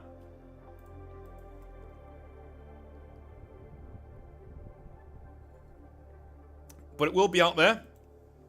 And you will hear me talk much more about it. You guys are the backbone of the channel, obviously. And so you're going to hear about it first. You guys will get sick of me talking about it, I can guarantee. I can guarantee. You will be absolutely sick of me talking about it. But, you know, marketing, nobody's going to do it for you. You know, no one will even know it's there. If you don't overcharge Kiwis. You'll get the same price as everybody on Amazon, dude. If it's £15 on Amazon, which it will be, what, $14.99, it'll be the New Zealand equivalent, wherever you are. So I wouldn't worry about it.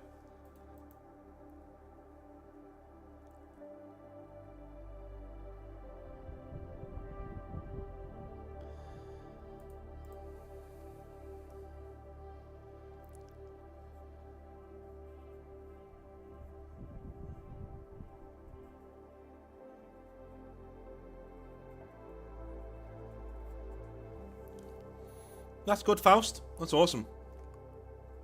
In terms of writing, this game, it will be just me. But if we do other games after this, which we probably will, to be honest with you. I say me. If I do other games after this, and I will, then I will be looking for other people. So I will make a note of that. I'll make a note of that. Yeah. I'd love to make a company, you know, like Talsorian Games or something. You know, when they release something really cool, comes out and people buy it. That'd be awesome. That's where I'm going. I think I've sort of cracked what I'm good at. Because the thing about writing, especially with me, is that I always like didn't hate myself, but I was always really hard on myself because I really don't like writing novels. Do you know what I mean? I actually don't enjoy writing novels. It's a pain in the ass. I don't like doing it. I don't like, you know, forging this huge narrative, and I really don't like writing dialogue. I just find it cringe. I can't. I just, there's something about it that makes my skin crawl. I hate it. So most of the short stories I do are very like light on dialogue, and you can't write a novel like that. And I was always trying to write one. I was always trying to do one properly. And in the end, I just had an epiphany where I was like, well, why do I really love writing settings, and I really love writing rules. In fact, that's what I do all of the time. I write settings and rules. So why don't I just do that and get paid for it? Do you know what I mean? When you say we, you are referring to arguments you have with yourself, aren't you? Yes, I am. Yes, I am. I have full-blown US Congress-style rants to myself in the shower about ideas that I'm having. Absolutely. Every writer does. You're not a writer if you don't. Every writer does. But that is the plan anyway. So when Revenant will come out 30th of August. So that'll be there for you if you want to go and get it. Revenant will be there. And Oathbound will be towards Christmas. Probably winter, towards Christmas. So there you go.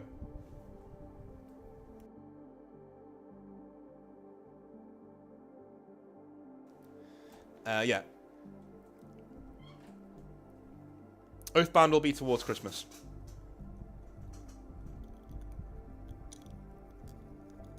I've already got a few people in mind for artwork and things. It will be very dark, and it will be very, very Dark Souls-esque. So I think people will enjoy that. And it'll be very Warhammer Old World-esque. So if you like black and white art from Warhammer Old World, yeah, it'll be very much like that. Very much like that. So in the actual world itself, the two main cultures are actually Norse and Sengoku period samurai. Now, of course, they're not called those things. They're called different things. But the two main cultures of the world are inspired by those cultures. And so those are the two main races in the game too. You got Northern Europeans and East Asians, essentially. But there are other places in the world where you can be from. I'm very big on internal coherency. So there are parts of the... I can just throw it on the screen, actually. There are parts of the book that are very unapologetic in saying, look, you know, if you are of this race or you are of this gender, be careful, because there are certain areas of the world where you're going to be, you know, looked down upon, or even you know, things won't go well. Where was it? I think we did... Yeah, a note on dark fantasy inclusion and diversity, right? And this is 2 pages of me just saying to you, just don't be a dick, right? Don't be a dick. That is actually in the game. If you want to know what inspired it, we've even got a page about that. About the games that inspired it. So the books that inspired the world: Berserk, First Law Trilogy, The Lies of Locke Lamora, Bloodsworn Saga, Lord of the Rings, Shogun, and Vagabond. Mix all that mix all of these into a pot, and you've essentially got what the setting is. But yeah, there's an entire space there where I talk about, you know, essentially, look, this is a dark fantasy role-playing game based in Europe, right? That's what it is.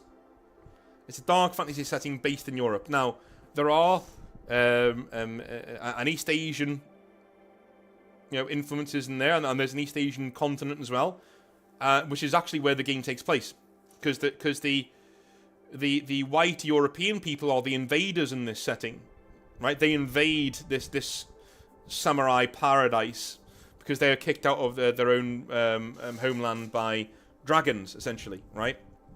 And I won't go into it too much because I'll be here all day. But in terms of diversity and stuff, I felt it was important to write something like that in the book, just so you know where I'm coming from, right? So women in this setting aren't treated very well, and they're never in positions of power. At least NPC women aren't, right? You can be, but the world will push back, is what I'm saying. And I frame it in a way that, look, imagine, this is how it should play out. Imagine you're a woman, and you're walking through this world, the world of Oathbound, and you've got a sword on your back. Well, the rest of your adventuring party, or your mercenary troop, head into town, and you're stopped by the guards, and they say, what are you doing with that sword on your back? You should be in the fucking kitchen. Right? To which you go, oh, should I? Yeah. Let me and you have a bit of a melee right here and now, and I'll show you. And you do. And you beat him up. And they go, wow, okay, right, sorry, we didn't mean that.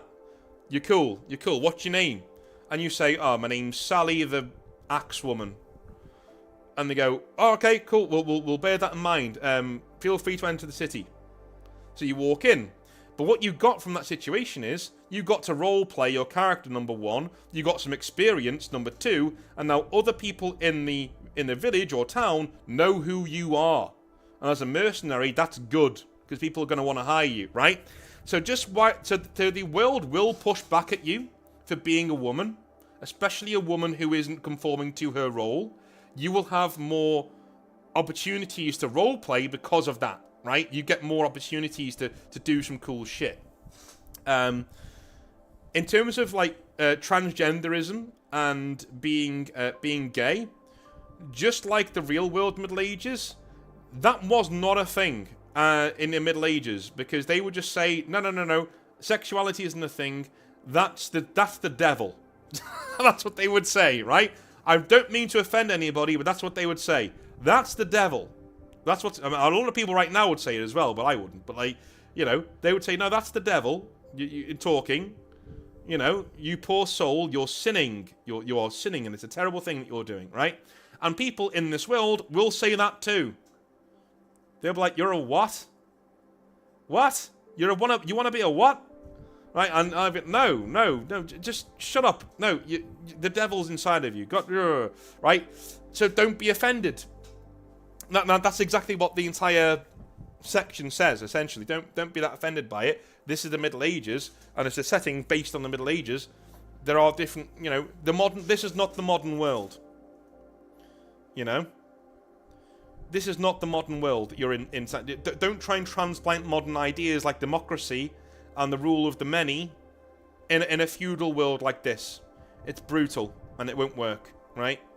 In terms of race, you can be, and it says in that section, you can be whatever race you want to be in this world.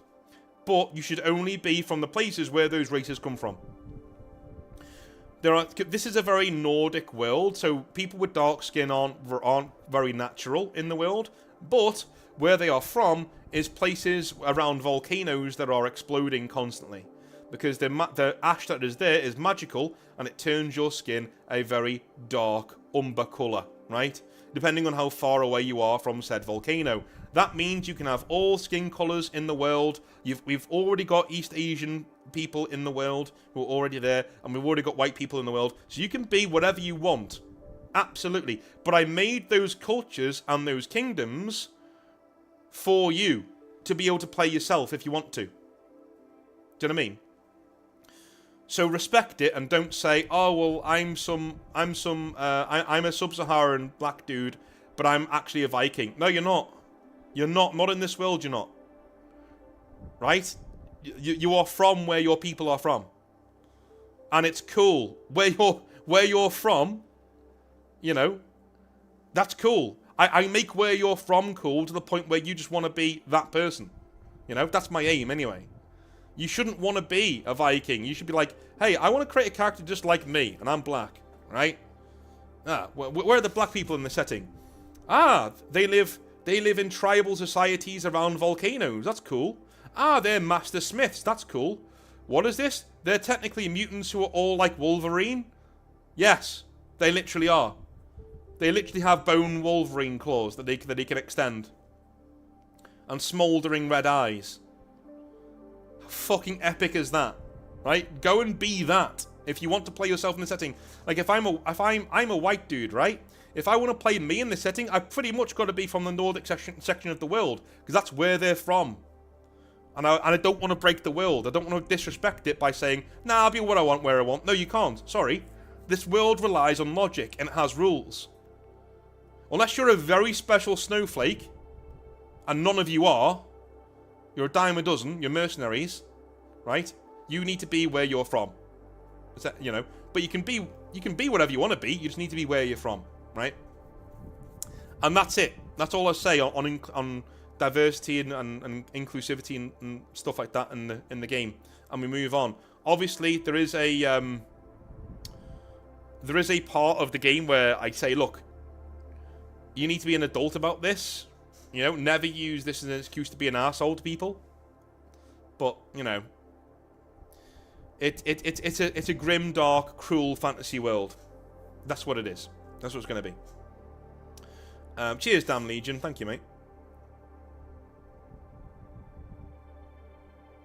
So you're telling us that we cannot unify the workers of the world and tell them that the only thing that they will lose by joining us is their chains. That would last about 5 seconds before the local lord comes in and staves your head in with a mace. Do you know what? Actually, the peasants would do that. The peasants would be terrified of you saying stuff like that. They'd probably kill you themselves. But yeah. So that'll be out towards Christmas. Anyway, I'm rifling through it. So I think we should be around Christmas.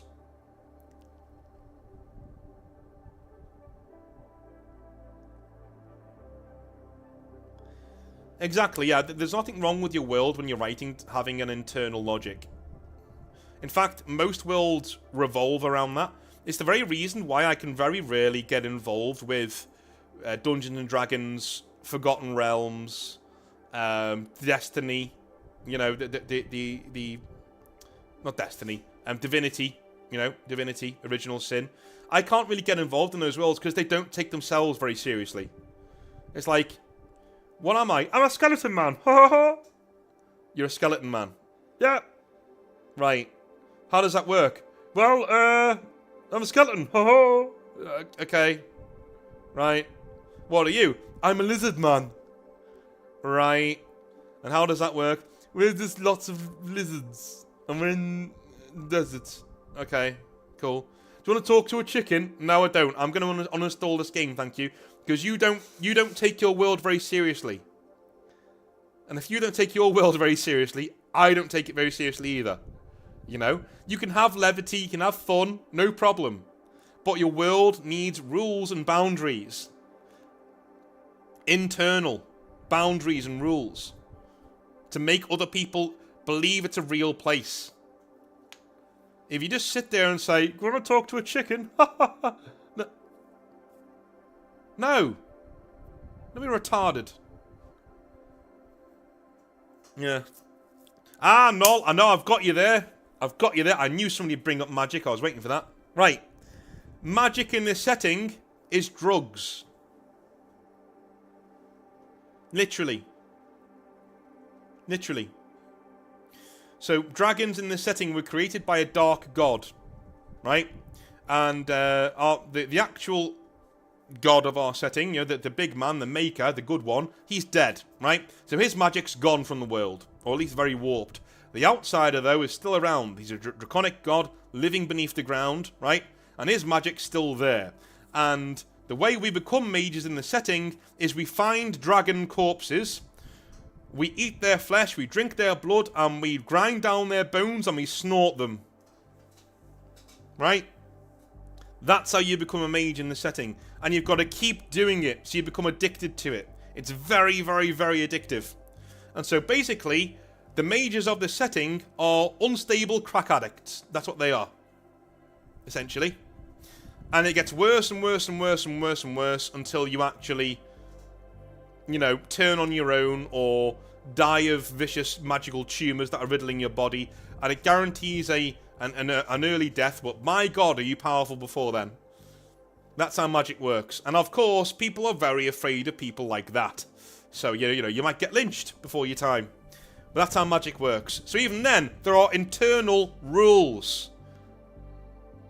This is a hard magic system. There are limits and rules as to what you can and can't do with magic. You know? It's that damaging that a mechanic in the game will have you exchanging. There are no mana pools in this game, right? Instead, a mage exchanges their current HP to cast their spells. Their spells are really bloody powerful, right? But they sacrifice, if they've got 20 hit points and their spell costs 5 hit points, they lose 5 hit points in the fight to cast that spell.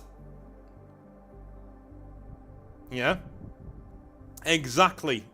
You get more powerful, but your body breaks down. Exactly. There's nothing wrong with that, Zach. There's nothing wrong with using a base and then building off of it. That's a really good way of doing it. It's fine. So, people from Glasgow are the most powerful magic users. Yes. Yes. So I'm guessing there's going to be no orcs or ogres or anything that more... No, there will be. There will be. There will be orcs and goblins and ogres and trolls and things. Yep.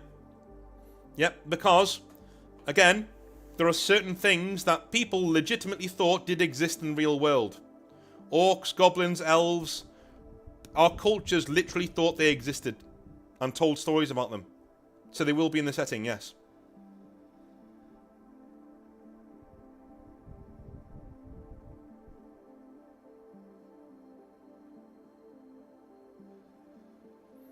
I've never seen One Punch Man. So I don't know. But there's no... You can't offend me, like, with stuff like that, so don't worry about it. But, there is nothing new under the sun. Every single one of my ideas, somebody else would have thought of first.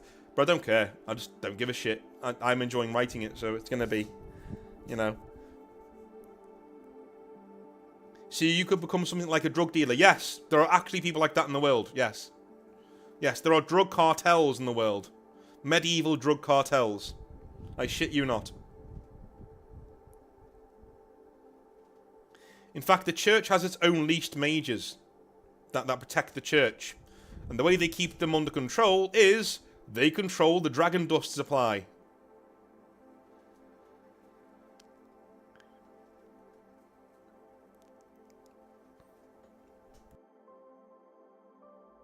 So yeah. But this is what I mean, though. This is what I'm trying to say, is that your world should have internal rules, and it should have internal boundaries and walls. So you can actually go, no, that's not possible in this world. Or you say, no, this is possible, right? There's nothing wrong with strictures and having a structure around your players. Because it makes them tell stories that are in the world. Do you know what I mean?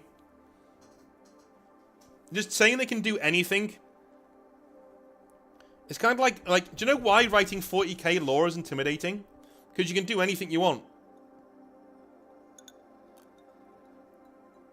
And that's why few people ever write anything.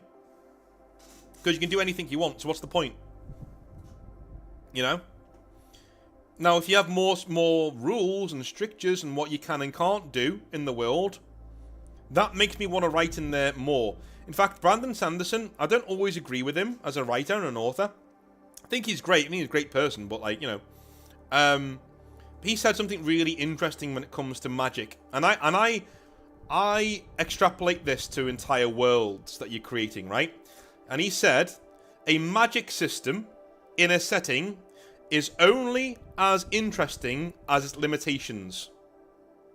So the limitations of your magic system are as or more interesting than the actual powers themselves. However cool your limitations are, that's how cool your magic system is. It doesn't matter what spells you can do. It doesn't matter what your actual powers are, right? That's not the most interesting part. The most interesting part is, what are its limitations? What can't it do? What does it do to you if you use it, right? That's where the good shit is. I would extrapolate that for your entire setting, all of it, right? Your world is only as interesting as the limitations that are in the world. What can't you do and why? Right? Because when you know what you can't do, everything before that is possible. And that's when your players start going, wow, and it starts firing their brains. Noel did it right there. With his drug dealer character. I told him what was and wasn't possible, and he came up with a character on his own in a second. And Noel doesn't play RPGs. He said to us before he doesn't play RPGs.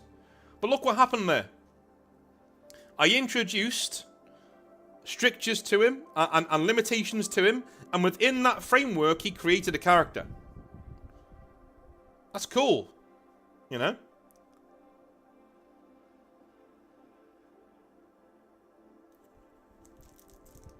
That's true, Zach, that's true.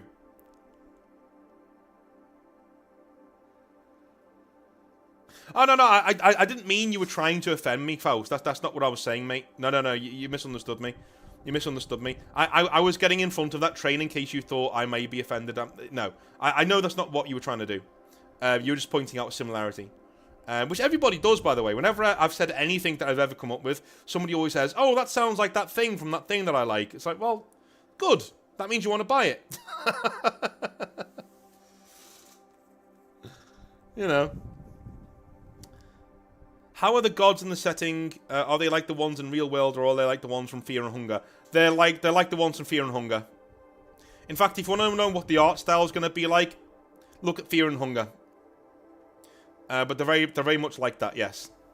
They're not nice people. Well, the outsider's really bad.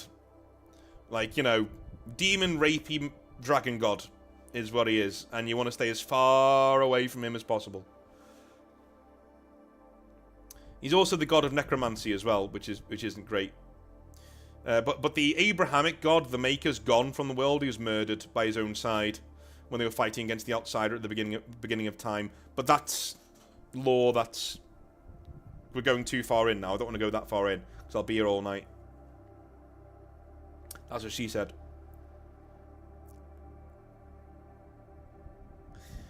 And yes, you are right. A proverb that nothing new is under the sun. So yeah, exactly. Yeah. Don't like steal things. That's what it is. You've got to give yourself some grace when you're writing fiction, especially if you're creating a setting.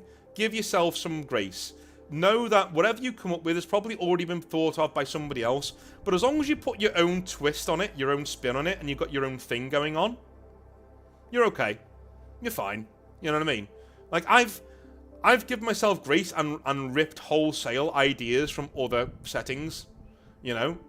And I twist them, and I warp them, and I make them my own, and I slot them straight into the setting where it's nice and neat, and it fits, right? And as long as you don't do that for everything, as long as you've got your own ideas, the base of your world needs to be your own ideas. Even if those ideas are elsewhere too, right? But they need to be your honest own ideas. So if somebody else says, oh, this other setting does that too, that doesn't count because you don't know about that. Do you know what I mean? That's fine. But then, if you see something else in another setting that really works, lift it out. Say, okay, I'm going to take that idea, I'm going to run with it and change it so it fits my setting, and make it my own, and then I'm going to inject it into the world. And it works perfectly, right? Every major setting does that. Every one. Every single one. Dude, the Star Wars galaxy is literally the Hero of 1,000 Faces. That essay book. It's literally that. He ripped every single idea from that and put it in a space opera, and that's it. That's the thing. He liked samurai movies and World War II movies, and both of those things are in that setting too. In that first movie. Camera angles.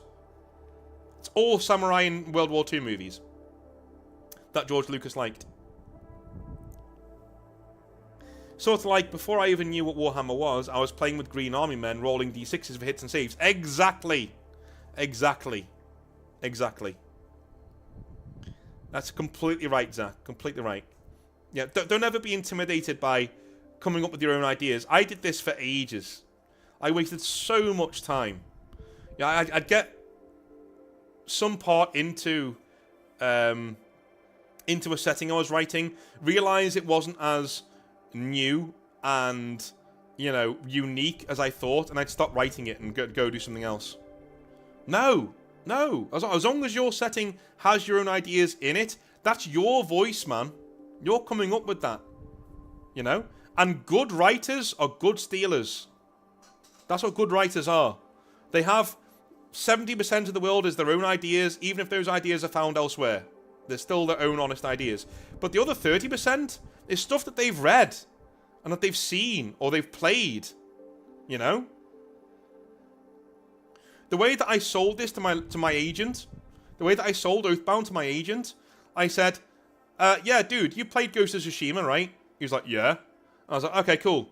Now imagine that, but it's being invaded by, like, Vikings hopped up on dragon dust drugs.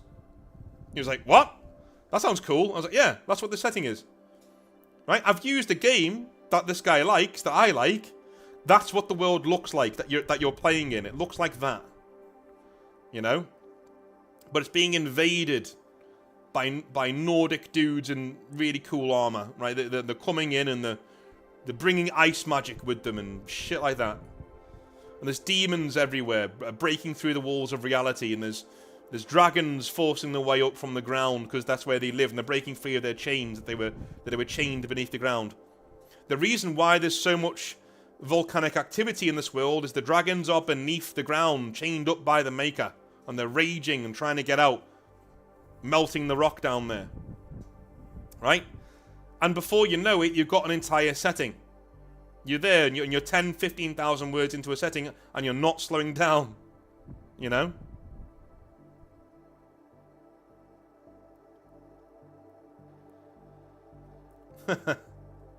Yeah, David Icke.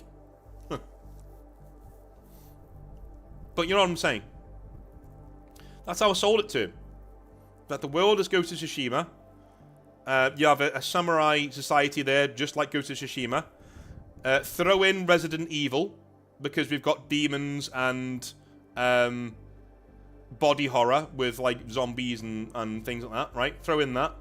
Throw in dark dragon gods, and dragons being the children of this dark god that are trying to end the world or devour the world, right?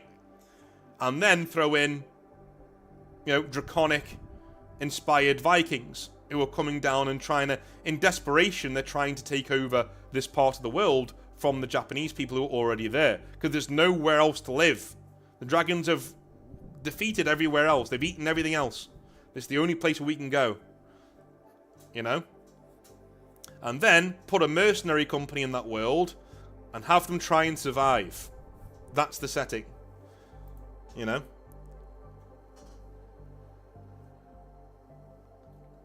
How long did it take to realize you didn't need to make a generation-defining story to succeed? And once you had that epiphany, how much easier was it to produce good work?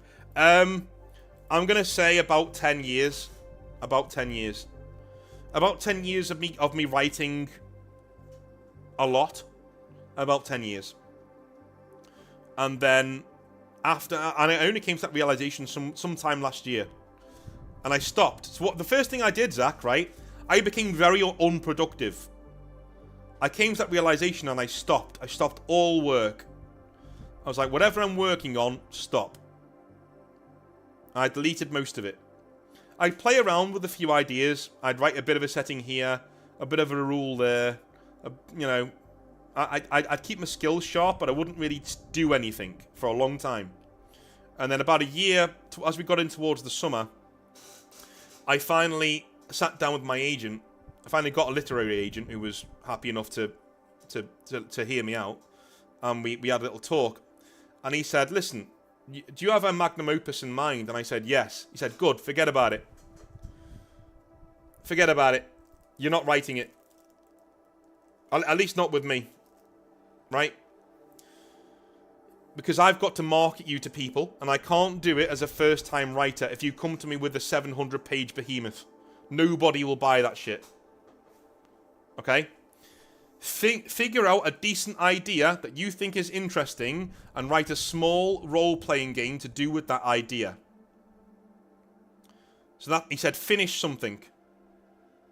Doesn't need to be a magnum opus. Doesn't even need to be that original. But finish something. Get it done and get it published. Then we can go and do your magnum opus. So, I did. I went and I thought up what I could do. I saw a really cool picture of Mars and what it would look like if it had water. And I thought, that'd make a fucking good setting. And I started writing. And I came up with Revenant. And I played Kenshi. And I was like, yeah, this is what I want. I want it to be like Kenshi.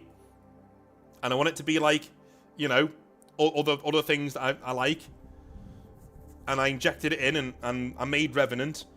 And then eventually, went and got a few artists together, paid them, got them to do art, paid a guy to format the book for me, and now it's being published. It's done, and it's coming out on the 30th, and it's going to be awesome. But once that's done, now I can look to that's really lit a fire, like a foundational fire under me, and now I'm like, okay, I can finish things. I see you, Noel. Have a good evening, man. I can finish things now, right? I know I can finish things. So now I'm going to do Oathbound, which is not the magnum opus, but it kind of is in a way, because it's going to be huge. Absolutely massive. But I never would have had the confidence to finish that if I hadn't have done Revenant first. Do you know what I mean? Now I've got that under my feet, I can be like, okay, this is stable footing for me to build other things on top of it, right? And then once I've done Oathbound, my next game will be either the same size or bigger. And maybe my next game I'll have other writers coming in that I can pay. I can pay them to come in and write for me. Or I can pay them to come in and write the rules. Or I can pay them to do some art. And we can actually get another game done. And then from then on in, I've got a full list of contacts that can go, hey guys, do you want to do a studio? Do you want to quit your jobs? Fucking, let's do it. Let's make a game. Because we made a lot of money last time. Let's do it properly, right? That's the end goal. But you're not going to get anywhere if you don't release something into the world. You're just not. You're not going to make anything unless you get it out there and you finish something. And I went into this very wide-eyed, saying I wanted to sell my first book, my first RPG, and I wanted it to be this massive fucking thing, and oh, it's going to be great. And then, you know, I poured so much time and energy into it that I just got burnt out. And I didn't, you know, and as soon as I figured out it wasn't as wonderful and original as I thought, I'd stop. It was getting that literary agent and them saying, listen, just finish something, then I can sell you. I can't sell you if you don't have anything to sell. So fucking finish something, sell it, and then do your bigger game after that. Once we've got that under your belt, then we'll do your bigger game. And that's what we're doing, which is great.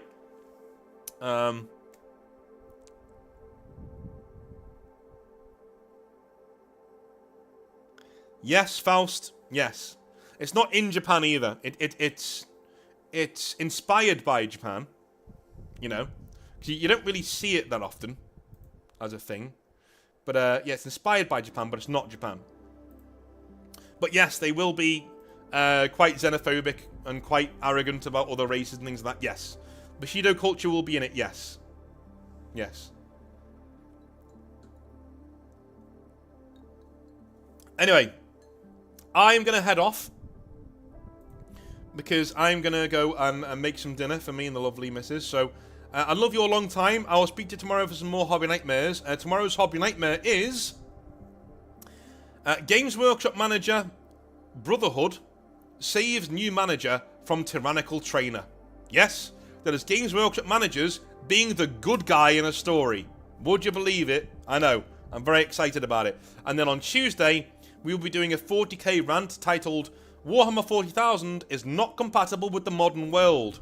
Nor should it be a 40k rant. So, I will see you then for some more stunning Northern Exile content. I love you a long time.